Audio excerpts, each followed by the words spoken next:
Você certamente, católico, já deve ter ouvido, já deve ter percebido, já deve ter visto da parte de muitos cristãos que eles não fazem o sinal da cruz. Os católicos fazem, os ortodoxos fazem, mas outros cristãos não fazem. Você já parou para se perguntar por quê? Ou já perguntou para eles por quê? Não se trata, não vamos fazer desse programa aqui nenhuma apologia, nenhum proselitismo, nem nenhum ataque a nenhuma denominação. Não é nosso interesse, não é nosso hábito. Nós católicos não temos não lançamos mão desse expediente. Porém, fica a pergunta, por que os católicos se benzem? Por que eles não se envergonham de fazer o sinal da cruz? Afinal de contas, a cruz significa o quê para eles? Que os leva sempre, corriqueiramente, a se persignarem. Mas é oportuno também perguntar, e por que outros cristãos não fazem isso? Eles alegam o quê para fugirem da cruz, do sinal da cruz? Alguns justificam dessa forma: a cruz é sinal de horror, a cruz é sinal de condenação, a cruz é sinal de maldição, a cruz evoca a ideia de um Deus morto, a ideia de um Cristo fracassado. Nós, porém, acreditamos no Cristo ressuscitado, não tem por que falar de cruz, não faz sentido fazer o sinal da cruz, isso é coisa de católico. Bem, respeitamos o pensamento de quem assim raciocina, mas nós católicos que temos que dar a razão da nossa esperança, e essa é uma ocasião propícia para isso, temos que nos impostar diante dessa questão. Mais ainda, não para responder a alguém, não para litigar com ninguém, mas para encontrar o fundamento da cruz na nossa vida. Sexta-feira da Paixão, a procissão do Senhor. Quinta-feira Santa, Quaresma, Semana Santa. Fala-se tanto da cruz. Afinal de contas, qual é a linguagem do cristão? A linguagem do cristão é a linguagem do Natal? É a linguagem da cruz ou é a linguagem da ressurreição? É legítimo também fazer outra pergunta. É legítimo fazer essa distinção? Existe a linguagem do Natal, existe a linguagem da Quaresma, existe a linguagem da Páscoa, existe a linguagem da cruz, existe a linguagem da ressurreição? Não há nenhuma oposição entre essas linguagens, porque, na verdade, todas essas dimensões integram o mistério da salvação. O mistério da salvação que tem etapas, o mistério da salvação que tem momentos, o mistério da salvação que tem dimensões, é um só. Tanto Deus amou o mundo que enviou seu Filho para que todo o que nele crê não pereça, mas tenha a vida eterna, diz nosso Senhor Jesus Cristo. Ora, ao enviar o Filho, nós temos o mistério da encarnação, nascimento do Senhor, o mistério da vida pública, que atinge o seu ápice na paixão, morte e ressurreição. Na verdade, são etapas, são dimensões que se supõem, que se completam, que se complementam. Um aspecto, na verdade, não pode estar separado do outro. Feita essa distinção, ou melhor, feita essa conjunção, vamos ver agora qual é a essência da pregação cristã. A pregação cristã prega quem? Prega Cristo. Mas Cristo no ventre de Maria, Cristo no presépio, Cristo apresentado no templo, Cristo em Nazaré da Galileia, Cristo pregando, Cristo sofrendo, Cristo morrendo, Cristo ressuscitado. Qual Cristo? A resposta já foi dada. É o mesmo Cristo. Em momentos diferentes, em etapas diferentes, em perspectivas diferentes, em enfoques diferentes da mesma e única história da salvação. Há um texto do apóstolo Paulo, porém, que eu gostaria de destacar aqui. É um de vários que nós vamos citar nesse nosso encontro. O ponto de partida para a questão da cruz, a linguagem da cruz. Porque o cristão se persigna, e mais do que a persignação, que é um símbolo, que é uma oração, que é um sacramental, mas é também o sinal de algo mais profundo da nossa pertença àquele que foi crucificado. Vamos então ao primeiro texto, extraído da 1 aos Coríntios, capítulo 1, versículos de 22 a 24. Os judeus pedem milagres. Os gregos reclamam a sabedoria.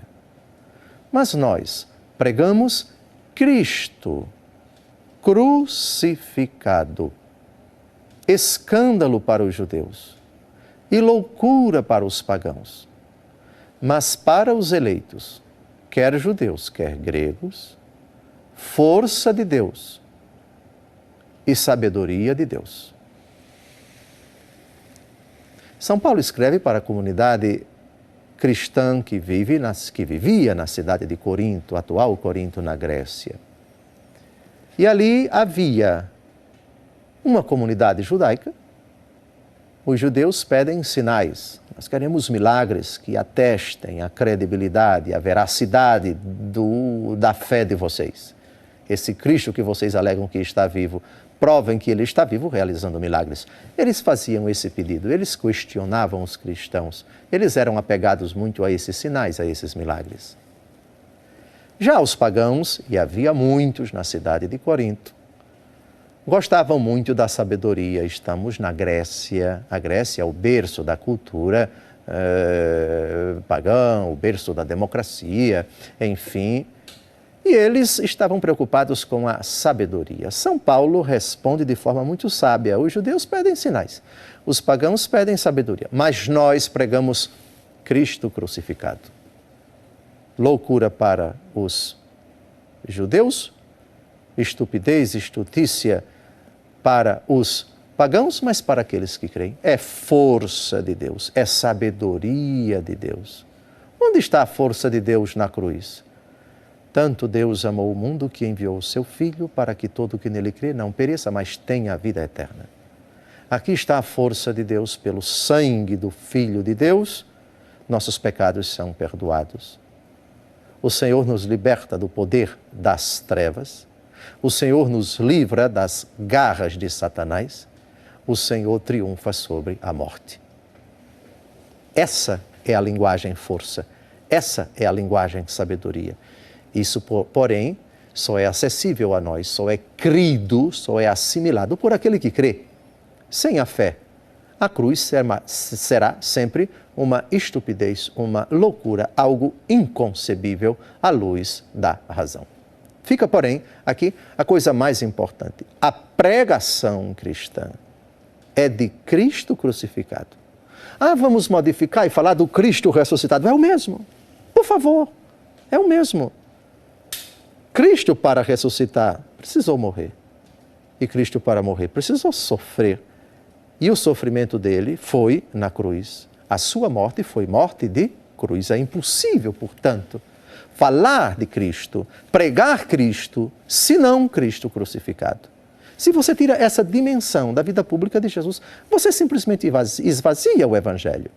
Você simplesmente torna o Evangelho uma mensagem adocicada, sem nenhuma relevância, sem nenhuma aplicação prática para a nossa vida. Não temos o Cristo Salvador, não temos o Cristo Redentor.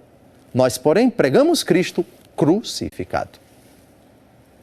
Mas há um outro texto, ainda da 1 aos Coríntios, capítulo 1, um único versículo. Diz o texto, ainda o apóstolo Paulo: a linguagem da cruz é loucura para os que se perdem, mas para os que foram salvos, para nós, é uma força divina. Já antecipei a explicação desse versículo. É loucura para quem não crê olhar para a cruz.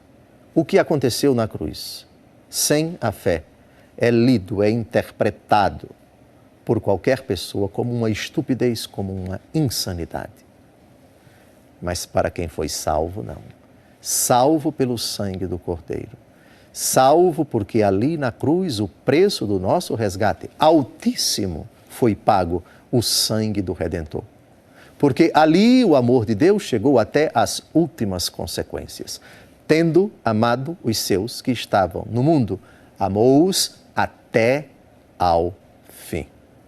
Essa é a força divina. Eu não me envergonho do Evangelho, de São Paulo no começo da carta aos Romanos. Ele é uma força de Deus. Aqui, ele diz de outra forma, é força divina. Ora, se juntarmos os dois versículos, o Evangelho é força de Deus e a cruz é força divina para aqueles que são salvos, o Evangelho não pode ser outro senão o Evangelho da cruz, o Evangelho do crucificado. É evidente que o mistério da cruz não para nele mesmo.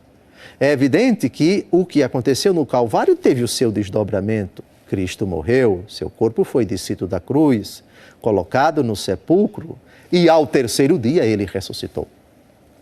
Sim, o mistério da cruz está potencialmente dirigido ao mistério do túmulo vazio, ao mistério da ressurreição. Portanto, no final desse primeiro bloco, reforce-se esta verdade. A cruz de Cristo é força divina. Pregamos Cristo crucificado. A linguagem do cristão não pode ser outra, senão a linguagem da cruz. A linguagem de um Deus que se esgota até as últimas consequências, morrendo por todos os homens para salvá-los. O cristão se orgulha da cruz porque é a essência do cristianismo, porque é o núcleo da sua fé, juntamente com a ressurreição, porque, como o apóstolo Paulo afirmou, e citamos e comentamos esse texto no primeiro bloco, os judeus pedem sinais, os pagãos pedem sabedoria, nós, porém, pregamos Cristo crucificado, escândalo para os judeus, loucura para os pagãos, mas para aqueles que creem, ele é poder, ele é sabedoria de Deus. Na verdade, a cruz de nosso Senhor Jesus Cristo não é apenas uma dimensão da nossa fé. É intrínseca a fé, a realidade da cruz. Tudo aquilo que se fala no âmbito da fé supõe, exige, aponta para a cruz, ainda que ela não pare em si mesma, ainda que ela não seja o fim, o termo da história da salvação, porque a dimensão mais importante, o ápice do mistério da revelação de Deus no meio dos homens é a ressurreição. Mas a ressurreição está intrinsecamente ligada, voltada, por assim dizer, ao mistério da cruz e vice-versa. São Paulo, em outro texto igualmente importante, diz algo que merece destaque. Na cruz de Cristo, não é somente Cristo que morre. Nós morremos. Na cruz de Cristo, não é somente Cristo que é crucificado. Nós também somos crucificados. Se ele mesmo disse, eu vivo, mas já não sou eu que vivo, é Cristo que vive em mim, por causa desse versículo que vamos ler agora, de certa forma, a recíproca também é verdadeira. Quando Cristo morre, eu que morro. Porque eu, pela fé e pelo batismo, me tornei membro do seu corpo, que é a igreja. Se Cristo sofre, eu sofro. Aliás, na carta aos Colossenses, capítulo 1, versículo 24, recorda o mesmo apóstolo. Ele diz, completo em minha carne, o que falta, a paixão de Cristo, em benefício do seu corpo, que é a igreja. Vejam, aqui São Paulo está dizendo com todas as letras que a paixão de Jesus não acabou. Sim, historicamente, pontualmente, o sofrimento de Cristo na cruz já foi consumado uma vez por todas. Jesus nunca mais sofrerá na cruz, Jesus nunca mais morrerá na cruz, Jesus nunca mais ressuscitará. Porque já sofreu uma vez, porque já foi crucificado uma vez, porque já morreu uma vez e porque já ressuscitou uma vez, e isso uma vez por todas, uma vez para sempre. Mas, dado que ele continua conosco, dado que a igreja é o seu corpo, sua paixão continua, seu sofrimento continua na igreja, não mais na cabeça, mas nos membros, no seu corpo. Vamos ao texto, Gálatas capítulo 2, 19, também uma afirmação extremamente importante para o nosso argumento. Na realidade, pela fé, eu morri para a lei, a fim de viver para Deus. Estou pregado à cruz de Cristo. Mas isso é simplesmente assombroso. E a fé prorrompe no hino de júbilo, obrigado, Senhor. porque nos deste esta graça de sermos crucificados convosco no Calvário. E o que é crucificado com Jesus? O que é cravado no madeiro, diz o mesmo apóstolo Paulo? Todos os nossos pecados. O documento de condenação, nossa condenação, Jesus rasga. Jesus expõe ao ridículo no Calvário aquilo que nos sentenciava ao fogo do inferno. Ali o nosso Redentor está imolado, o cordeiro manso que é levado ao matadouro, expressão utilizada por um dos cantos do servo sofredor da profecia de Isaías, capítulo 52 e capítulo 53. Eu estou ali com ele. Eu já fui crucificado com ele. Minhas paixões, meus pecados, minhas limitações, minha miséria, minha podridão, tudo isso foi crucificado comigo e Cristo no Calvário.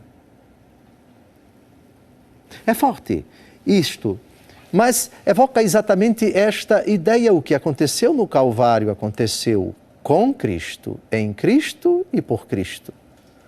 Mas onde está Cristo, está a Igreja. Onde Cristo sofre, a Igreja sofre com Ele. E se Cristo, que nunca pecou, cravou no madeiro os nossos pecados, deixou-os lá, purificados, redimidos, todos os homens que, pela fé e pelo batismo, se inseriram nele, são levados com ele para o Calvário. Já fui crucificado, já fui imolado com Cristo no Calvário, diz o cristão, graças a esse texto fabuloso. Mas tem outro texto do apóstolo Paulo na carta aos Gálatas, já no finalzinho, que fala do orgulho do cristão por ter sido crucificado. Aliás, essa é a única glória do cristão. O cristão não se gloria dos seus méritos. O cristão não se gloria das graças que ele alcançou,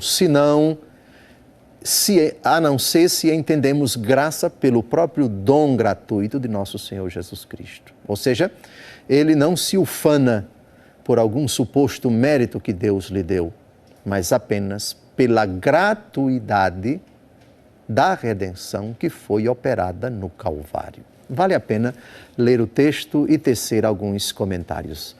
Gálatas, capítulo 6, versículo 14. Quanto a mim, não pretendo jamais gloriar-me, a não ser na cruz de nosso Senhor Jesus Cristo, pela qual o mundo está crucificado para mim e eu para o mundo. A única glória do cristão é a cruz de Cristo. Eu me glorio, diz o cristão, porque o meu Redentor tanto me amou, que se dignou oferecer sua própria vida para me resgatar, para resgatar todos os homens. Essa é a minha glória. O amor misericordioso de Deus, a sua compaixão infinita por todos os pecadores, a começar por mim, o maior de todos os pecadores. A sua paciência, o perdão que Ele nos concedeu na cruz. Pai, perdoai-lhes, eles não sabem o que fazem. Essa é a minha glória. Só me glorio disto. Não me glorio dos meus méritos, porque só sou um tremendo pecador diante de Deus. Porque nunca pude, não posso, nem poderei fazer jamais, absolutamente nada que me possa justificar diante de Deus. Eu sou justificado por aquilo que aconteceu no Calvário. Mas há uma outra coisa nesse versículo que nós acabamos de ouvir. Por Jesus Cristo, o que foi crucificado, eu estou crucificado para o mundo e o mundo está crucificado para mim. Mas o que significa isso? Significa o seguinte: eu estou crucificado para o mundo. Primeira parte. O mundo está pouco ligando para a minha fé. O mundo é entendido como trevas, como a criação de Deus desvirtuada pelo pecado. O mundo quer que eu morra. O mundo quer a minha ruína. O mundo quer a minha desgraça. assim como quis a desgraça de Cristo. Aliás, ele disse, o discípulo não é melhor do que o mestre. Se eles me perseguiram, hão de perseguirem a vós. Algumas das bem-aventuranças se referem exatamente a isto. Bem-aventurados os que são perseguidos por causa da justiça. Bem-aventurados sois vós quando mentindo disserem toda sorte de calúnias contra vós. A incompreensão, o deboche e a hostilidade que pessoas e instituições movem, fazem, por vezes até durante muito tempo, contra a Igreja de Cristo. O sofrimento dos cristãos, perseguidos, mortos, caçados, proscritos pelo simples fato de serem discípulos de nosso Senhor Jesus Cristo. O mundo que debocha, que ridiculariza, que menospreza os valores defendidos pelos cristãos, os valores do Evangelho, os princípios radicados no Evangelho, que hoje, a todo custo, alguns querem banir da sociedade, da legislação, de tantos ordenamentos jurídicos. Eu estou crucificado para o mundo. O mundo tem uma péssima ideia, uma péssima compreensão, uma péssima concepção a respeito de Cristo e da sua Igreja e, consequentemente, dos cristãos. Mas o contrário também, se o mundo me crucifica, eu crucifico o mundo. O mundo aqui é entendido, 3 sentidos tem a palavra mundo na Bíblia, como criação de Deus, como obra do diabo, o mundo jaz sob o poder do maligno, 1 João capítulo 5, versículo 19, como realidade criatural desvirtuada pelo pecado, o mundo de trevas, o pecado que atua no mundo, e o mundo enquanto criação renovada por Deus. O sentido aqui, dado pelo apóstolo Paulo, eu estou crucificado para o mundo e o mundo está crucificado para mim, é o segundo sentido. E se refere ao poder das trevas, se refere ao pecado, à obra do diabo, a tudo aquilo que agrada a ele, que é a iniciativa dele e que, consequentemente, se opõe contra a Igreja. Então, se eu estou crucificado para o mundo está crucificado para mim. Ou seja, eu cravei no madeiro as seduções do mundo, as paixões do mundo, tudo que no mundo é símbolo de pecado. Eu só me glorio da cruz de nosso Senhor Jesus Cristo. Fui crucificado com Ele. Estou crucificado com Ele. E o mundo me crucificou e eu crucifiquei o mundo. Terminamos com Mateus capítulo 16, versículo 24, citação muito oportuna, outra recordação de Jesus acerca da linguagem da cruz, do mistério da cruz. A cruz como missão, como caminho para todos os cristãos. Em seguida, Jesus disse a seus discípulos, se alguém quiser vir comigo, renuncie-se a si mesmo, tome a sua cruz e siga-me. Não há outra linguagem no Evangelho senão a da cruz. É impossível falar de Jesus sem a cruz. É impossível falar da ressurreição sem a cruz. A cruz é nossa linguagem, é nossa meta, é nosso conforto, é nossa esperança, é nossa glória. Termino pegando na minha cruz e abençoando você com o sinal da cruz. Abençoe-te, Deus Todo-Poderoso, Pai, Filho e Espírito Santo. Amém. Deus te dê uma vida de crucificado e de ressuscitado.